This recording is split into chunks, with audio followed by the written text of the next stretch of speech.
Welcome to CMO Confidential, the podcast that takes you inside the drama, decisions, and choices that go with being the head of marketing. Hosted by five-time CMO Mike Linton. Welcome, marketers, advertisers, and those who love them to Chief Marketing Officer Confidential. CMO Confidential is a program that takes you inside the drama, the decisions, and the politics that go with being the head of marketing at any company in what is one of the most scrutinized jobs in the executive suite. I'm Mike Linton, the former CMO of Best Buy, eBay, Farmers Insurance, and Ancestry.com, here today with my guest, Gary Stibel of New England Consulting Group. Welcome, Gary. Welcome, and thank you for inviting me, Mike. Of course. Gary started his career at Penn, working on the Wharton the economic model. I'm just going to say that because econometric is too hard for me to say. And then he went to P&G and brand management on Pringles, a very natural career move.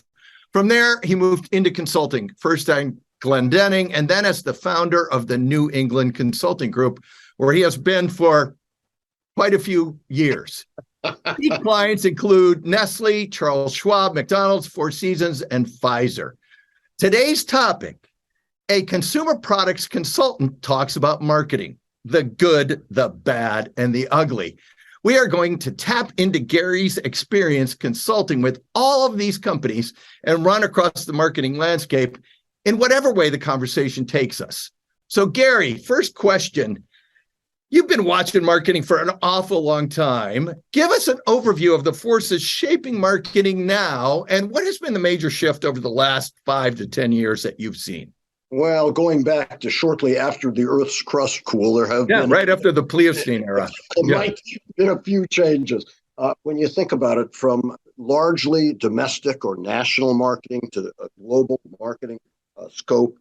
When you think about traditional media going to digital media and other forms of media, when you think about bricks and mortar to e-commerce and DTC, a huge number of changes. But the one most important change across all categories in which we work, whether it's healthcare, financial services, PG, the loss of the big idea. Where is the big idea? A small insurance company, once upon a time, stayed relevant by saying, we know a few things because we've seen a few things.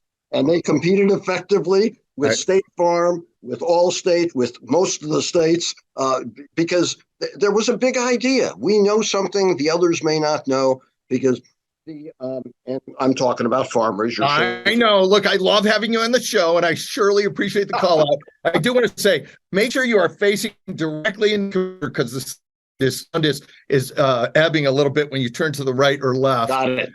And so this big idea thing, you think, so beneath that, I'm guessing what you're saying is, given all the ways marketing has developed, including now you can put analytics on so many more things than you could, that what is happening now is some of the innovation and the big idea is being taken off the table in the interest of efficiency. Is that a fair way to put this? Well, efficiency is part of it, but it's short-term thinking, whether it's short-term thinking about delivering a profit number, whether it's a digital message where you don't have a chance to create a big idea, like just do it. Those words mean nothing without the context. A big idea like, because you're worth it. Wow, because I'm worth it, maybe I'll pay a little more for that. A big idea that lasts for more than a few minutes or a few hours, but for a few decades. Live better, save money. Wow, that's buy low, sell high. That's a pretty big idea. So beneath this, I would say, and I believe this, so many folks are saying that we've had this era of free money where companies were paid just for generating sales, and it didn't matter if those sales were profitable. And now that's all changed, or is in the process of changing with inflation and all the other things going on. But many companies have really stepped away from, I think what you're saying on the big idea front is really the building the brands in the interest of driving just short-term sales. And I'm guessing you agree with that, given your early statement. What's going to happen to these companies, and how will you be able to see it as a consultant or a watcher of the marketplace, where you see companies that have shorted the long-term investment in the brand, basically? What's going to happen, and where will it come play? In the stock price, in sales, where? Give us some thoughts. All of the above. In the stock price, particularly in sales, profits, but in market share. What happened to the focus on market share? Inflation can be a bad thing, and I feel badly for people who are suffering because of inflation, can't pay their mortgage, can't put enough food on the table. But for most corporations, inflation's a pretty good thing because it allows you to take pricing. And they have taken pricing. Well, we did see Procter have massive earnings increases because they took pricing and they kept share. And we're seeing that in some companies, but we're not seeing it at all. We watched a lot of the subscription companies, Netflix and Disney and other folks report suddenly, oh my gosh, subscriptions are falling. And so tell me, like, so inflation's a good thing for some people, but not all. Tell me, keep going on this line and tell me more of what you're thinking. Yeah, inflation hasn't hurt the subscription services. Competition has. Once upon a time, there were 3.5 networks. All of a sudden, there was a subscription service. There was pay with HBO, but there's over competition. Category is growing, but competition has forced them to be a little more price competitive, and they're paying through the nose for content. But if you move away from that business to most businesses, the biggest problem they've got is volume declines. Because as a scientist by education, bodies in motion tend to remain in motion, and bodies tend to remain in rest. And what's happening to the Procters and the Nestlés and most companies is their sales are up because they're taking pricing. Their profits are up because they're taking more pricing than their costs would justify. Yeah. But their volumes are declining, and that's scary. You and I, Mike, have seen this picture before. A lot of the people who are watching haven't because they're younger. But in the 70s and 80s, when we saw volume start to erode, that's a very bad thing for all category and all of the competitors. Gary, I really liked all the nice things you said about my time at Farmers. And now that you've mentioned how old I am, it's really helpful.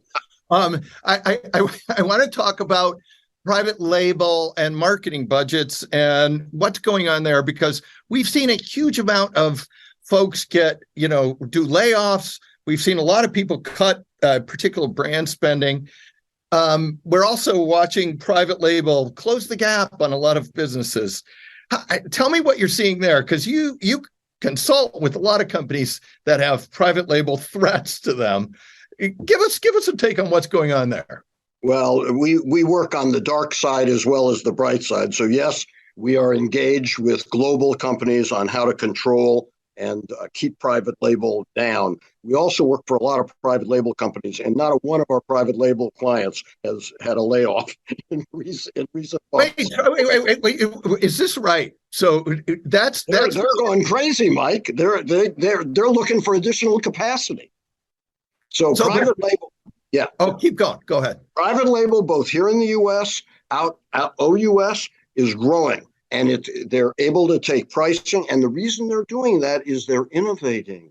Some of the private label products have brand names on them that look like they're legitimate brands because they are legitimate. Well, they are legitimate. I mean, you can see Safeway or all the Costco brands. Absolutely. They've come into their own. And the Private Label Manufacturers Association had record attendance at its show back in November.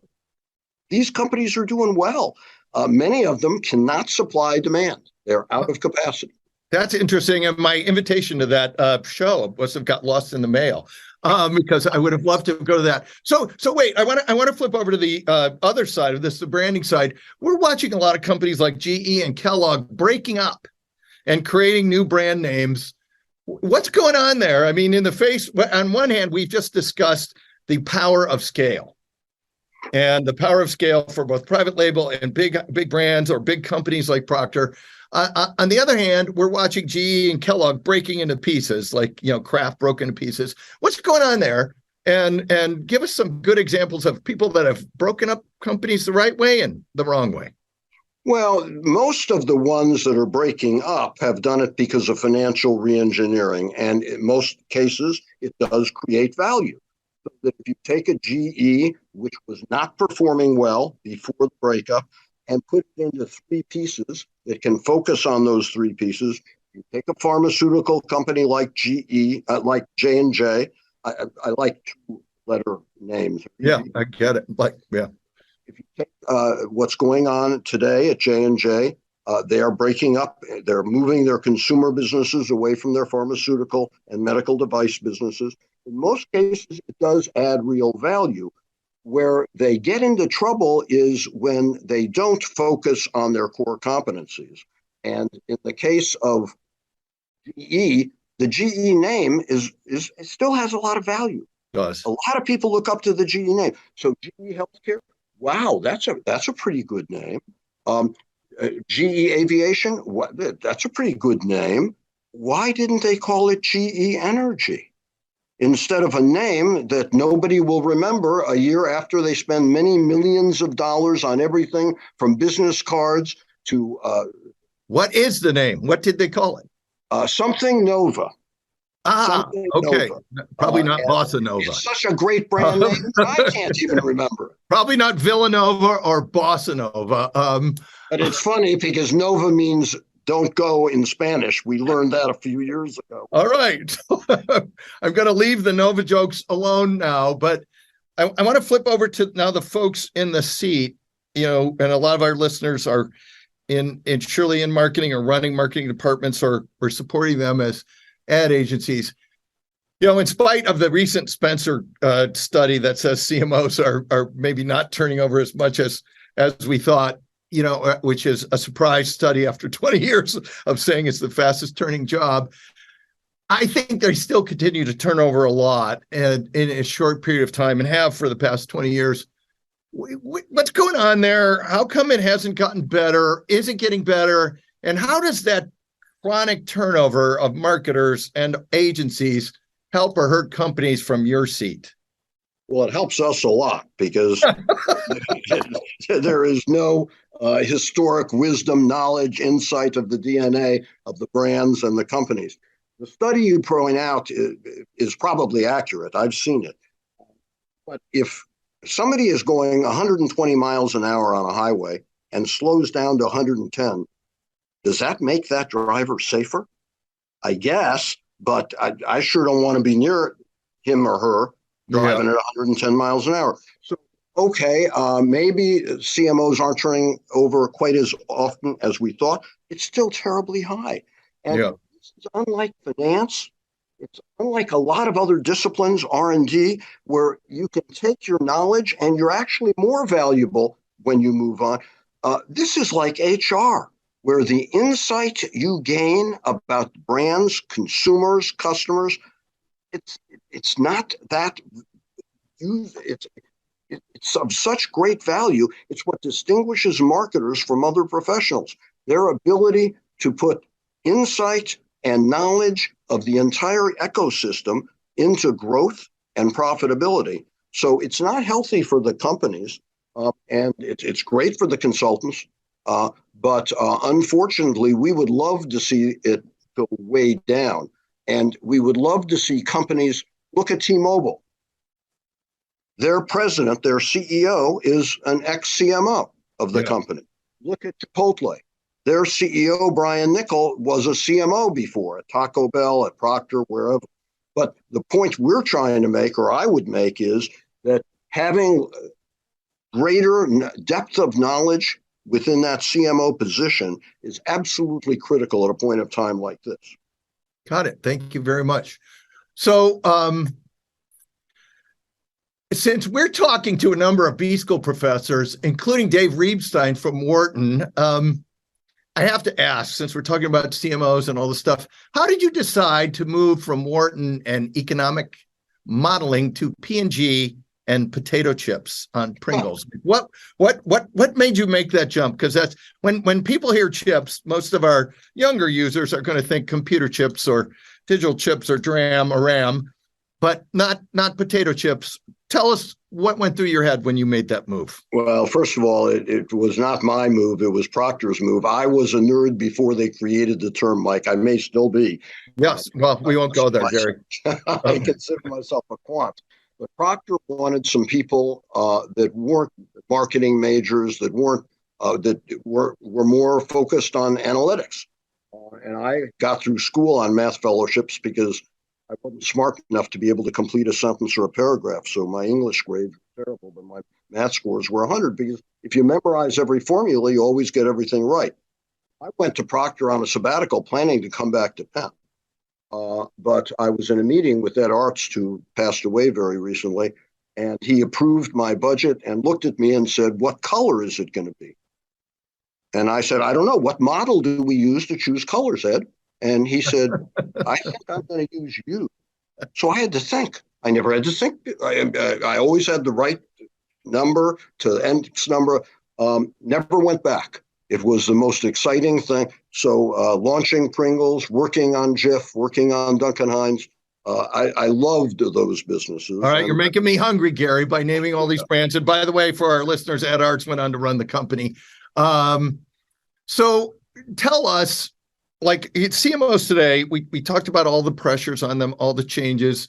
They also have these social political pressures on them to take a stand. What should they be focusing on today from your seat? Because you get to look around the world and see all these companies. Tell me what CMO should be thinking about now. Go ahead. Just let it rip on your listeners. Yeah, they should focus on the job that their brand needs to do for its customers and its consumers. This goes back to my mathematical heritage. This is pretty simple math. If you've got a 50 share of market, you should be very careful about what you do other than doing the job your customers will pay you to do. Now, let's say you've got a 5 share of market and the marketplace is split 50-50. You could lose 2.5 share points by taking a political stand or a social stand or some kind of stand, but you might gain a chunk of the 50% of the market, 45%, that you don't own. So small brands should absolutely focus on doing things that have the potential to attract. Large brands ought to be very careful, and Bud Light learned that very recently. Yeah, they're learning a pretty big lesson here. Now, Bud Light did it wrong in both. They didn't understand their consumer base, and then they walked away from the position they had. Nike took a very similar position with Colin Kaepernick not too long ago. But rather than walking away from that position, because they knew who they're ultimately athletes, who are influencers, they stuck by him. If they lose the athletes, they lose the brand. So I think that's interesting. But I think what I hear you saying that is probably key here is be very cautious if you're talking about socio-political things, like very cautious, and think it through. Think it through very deeply. We have a whole academic discussion on this as well as one of our shows from academic research. Let's flip over to now. You talked about the big idea and innovation and how private label is actually doing more of it maybe than the big brands. Talk about disruption. Why is this not working so well for a lot of the companies out there? Because all the companies say they want innovation and disruption, and everyone's reading all the books, disrupt yourself before others do, blue ocean strategy, and then they come in and they don't actually innovate. Why not? Stage gate. Tell me more. The world is living, and the consulting industry has done this, and I'm ashamed to be part of it because we won't. These huge stage gate processes that take months and years, that kill great ideas. Can you imagine Steve Jobs working through a stage gate process? And you should describe stage gate, because I'm sure not all of our users know what stage gate means. It's it's sometimes 9, 12 month, 18 month, 2 year. It's a process in which you laboriously attack everything that could possibly be good about a product or service until there are very few left, and you end up with something that is painting by the numbers. So it resembles something that you know, but it ain't artwork. Here's how, yeah. Here's how I think of it for what it's worth. It's like a giant slalom course where you're skiing down, and every gate, if you miss one gate, you're out of the race. And the innovative idea has to run all these gates through and make it down the hill before it runs out of time. The number of ideas that miss a single gate or a single number are enormous. And the more gates, the more chance you have to miss. And so that's my view of stage gate. And I do think a lot of companies probably are stage gating too many things. And also they are making up financial numbers for a truly innovative idea in the early gates, where if the idea doesn't make the numbers, which are totally made up, the idea is killed. And that is super dangerous. I've seen that in some of my companies. Hey Gary, tell us, about Procter, does consumer goods training still matter? You consult with a lot of companies that aren't consumer packaged goods. Does consumer goods training still matter like it used to? And should some of our younger listeners be thinking of getting it if they want a career in marketing? Well, they should, but they shouldn't limit themselves, Mike, to consumer goods alone. There is great training available in food service marketing, restaurants. There is great training in financial services marketing. But marketing principles matter because Roberto Goizueta said it years ago. He was the CEO of Coke. He said, if we lose all of our factories, if all of our trucks are destroyed, we'll buy more trucks. We'll build more. If somebody takes the Coke name away, we close our doors. Yeah. So the principles of marketing, as demonstrated by the better CPGs, the better financial services companies, the better healthcare companies, and there are many. The problem we are having today is that so many people don't get the basic training, even at some of the better CPGs. Yeah. They don't get that kind of training that you got at P&G, that so many others got at General Mills, at other great places, Unilever, Nestle. Yeah, sure. It's absent. Okay. The last question with two parts. You can take either part. The funniest marketing consulting story you are able to share, and or what practical advice you would give the marketers and agencies out there listening to this podcast that we haven't talked about yet. So have at it, your pick. Well, I'm going to do the second one first because it's a short answer, and then give me time to think about what I can say and what I can't say. Number one, replace the stage gate model with what we call perpetual prototyping. Constantly getting out there with half-baked ideas that over time become good ideas and with debate become great ideas. But less time, less funds spent against it, more involvement of customers and consumers. And the other piece to that, what would I say? Focus on the big idea. So faster, quicker test on big ideas and a lot more of them versus not necessarily a lot more of them. Okay. Get down to one and stick with it. Don't change it in an hour or two. Don't constantly. Because most of these businesses, Mike, are execution-driven businesses.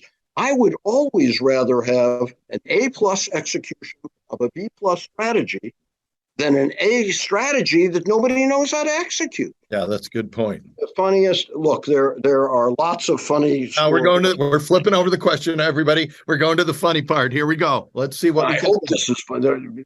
Several of them I shouldn't sell without permission. The one I will share with you, because it's been a few years, when we were given the Cheetos business by Frito-Lay, yeah, below $100 million, and Frito has a $100 million base for anything below that they call an allied brand. And wait, you just said Cheetos went below $100 million in sales? Yeah. Oh my gosh, that's a crisis. The category had flattened out. It's had major competition from Planters, private label, and regional brands. Okay. And they said, "What would you guys give us a second opinion Should we just make it an allied brand, or should we try to reposition? So as part of our diligence, we said, how did it get to be a $100 million brand to begin with? And it was during the days of Easy Rider, which some of your listeners may not. Sure. Cult movie. And they created Cheesy Rider. And Cheesy Rider was a mouse. And think about it. Mice know their cheese, right? So that drove the business up to over 100 million. But God bless them, the Surgeon General of the United States said that junk food is not good for you. We walked out of meetings when people even used the term junk food. We refused to sit in the meeting. Yeah. But so they changed it, and they started refocusing Cheetos. The target audience was mom. They were telling her it had real cheese in Cheetos, as if anybody cared.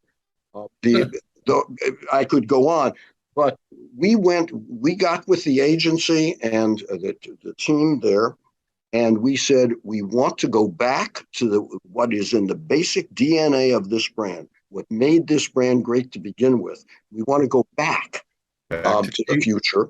And we created this character called Cheesy the Mouse, because mice have credentials and we're selling cheese. We're not selling junk. The day before the presentation, the week before the presentation, the agency balked because they knew the CEO had taken Cheesy Rider off the air, and they were scared to come back to him with a mouse named. So they called him Chester the Cheetah. And the rest was history. The rest work. Okay. So, if I could, I'd have out music. It's well over $1 billion brand today. That's awesome. I think that is an awesome story. And also, if I could have out music, it would be we would have the Easy Rider song, but we change it to CC Rider. So we're at the end of our show. Thank you, Gary. We'll probably have you back in 6 months or so. And thanks to everyone for listening to CMO Confidential. Look for more of our shows on Spotify, SoundCloud, Apple, and YouTube, which include an executive search perspective on marketing and CMOs. Is the CMO position headed for extinction? Why is marketing innovation so freaking hard? What your agency really wants to tell you but won't, parts 1 and 2. And why the short shelf life of CMOs, parts 1 and 2. Hey, all you marketers, be safe out there. This is Mike Linton signing off for CMO Confidential. Today's episode of CMO Confidential is brought to you by CMOcoaches.com. Are you a current or aspiring chief marketing officer looking to take your career to the next level?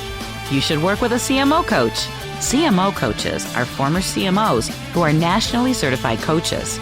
So whether you want to improve your leadership skills, develop your team, or drive better business results, we have the experience and expertise to help you succeed. To learn more, visit us at CMOcoaches.com. Great careers are forged out of great relationships. Your success, whatever your field, relies and thrives on the support and insights of others. I'm Andy Lapata, an author and speaker on the power of professional relationships. In the Connected Leadership podcast, I have the privilege of interviewing people from around the world to understand the relationships that have made a difference on their journey and how their insights can help you. From Nobel Prize winners to Olympians, from NASA astronauts to peace campaigners, my guests have shared some captivating moments from their lives and careers. Combined with experts from leading universities, cutting-edge authors and giants of business, the Connected Leadership podcast aims to inspire, educate and entertain. Hi, my name is Sarah, and I want to tell you about my podcast called Can I Offer You Some Feedback? I'm a business consultant and executive coach with over 20 years experience in change management, leadership development, and naturally providing feedback to high performers. My podcast is for those of you who have a complicated relationship with feedback, whether giving, receiving, avoiding, or seeking. Feedback is essential for our development. In each episode, you'll hear from real people across industries with their ideas, perspectives, and best practices on feedback. I'll also be sharing business bites with you, simple explanations of organizational tools, management techniques, and leadership philosophies that will help you and your businesses thrive. You can listen to Can I Offer You Some Feedback on your favorite podcast app or learn more at evergreenpodcasts.com.